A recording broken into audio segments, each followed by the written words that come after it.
بسم اللہ الرحمن الرحیم۔ سامعین و ناظرین محترم، شعبان کی 15ویں رات جسے شب برات کہتے ہیں، اس میں ہمیں کیا کرنا چاہیے اور کیا نہیں کرنا چاہیے وہ آپ کی خدمت میں پیش کرنے لگا ہوں۔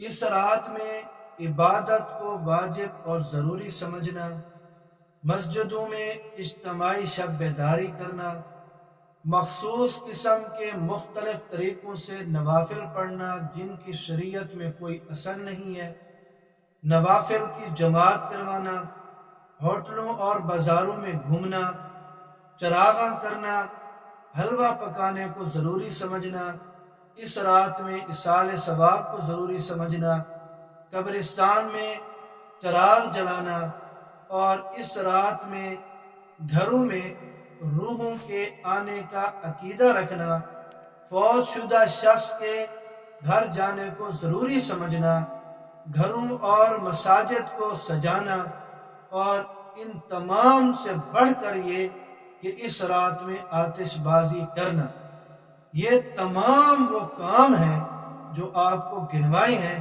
یہ سارے کے سارے شریعت کے خلاف ہیں۔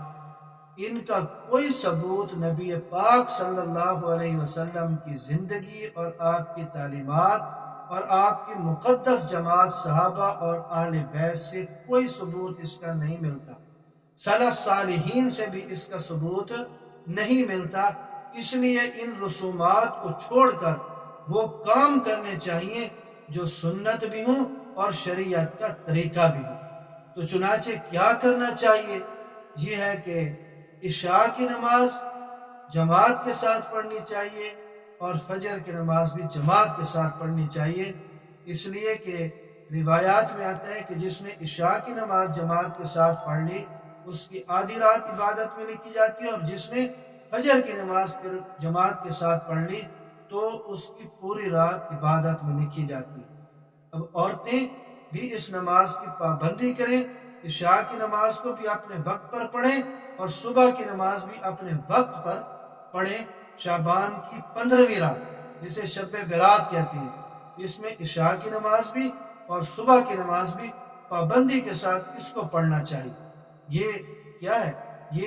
یہ دین ہے، یہ شریعت ہے، یہ تعلیمات نبویہ ہیں علی صاحبہ الصلاۃ والسلام۔ اور اسی طرح عبادت کی توفیق نہ ہو تو کم از کم اس رات میں گناہوں سے بچنے کا ضرور اہتمام کرنا چاہیے۔ اسی طرح توبہ اور استغفار کا خاص اہتمام کرنا چاہیے، گڑ گڑا کر اللہ رب العزت سے مانگنا چاہیے۔ اللہ رب العزت اعلان فرماتے ہیں، ہے کوئی مجھ سے اپنے گناہوں کی معافی چاہنے والا کہ میں اس کے گناہوں کو معاف کر دوں؟ تو اس لیے توبہ اور استغفار کا اہتمام کرنا چاہیے، اور اسی طرح اپنے لیے پوری امت کے لیے ہر قسم کی خیر اللہ رب العزت سے مانگنی چاہیے، اس کی دعا کرنی چاہیے، اور آسانی کے ساتھ اگر ممکن ہو تو 15 شعبان کا روزہ رکھنا چاہیے۔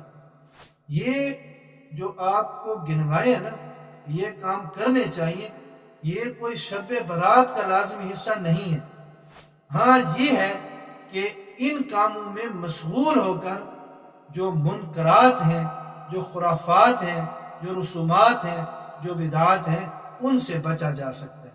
تو لہذا وہ کام ہونے چاہیے جو شریعت سے ثابت ہیں، وہ کام نہیں ہونے چاہیے جو شریعت کے خلاف ہیں۔ ہم اپنے آپ کو اگر مسلمان کہتے ہیں اور شب برات کی ہم عظمت کو سمجھتے ہیں اور فضیلت اس کی ہم جانتے ہیں، تو پھر کام بھی وہ کریں جو اس عظمت والے، فضیلت والے پاک پیغمبر کی تعلیمات کا حصہ بھی تو ہوں۔ نہیں تو پھر وہی ڈاکٹر اقبال نے کہا نا کہ حقیقت روایات میں کھو گئی اور امت خرافات میں کھو گئی۔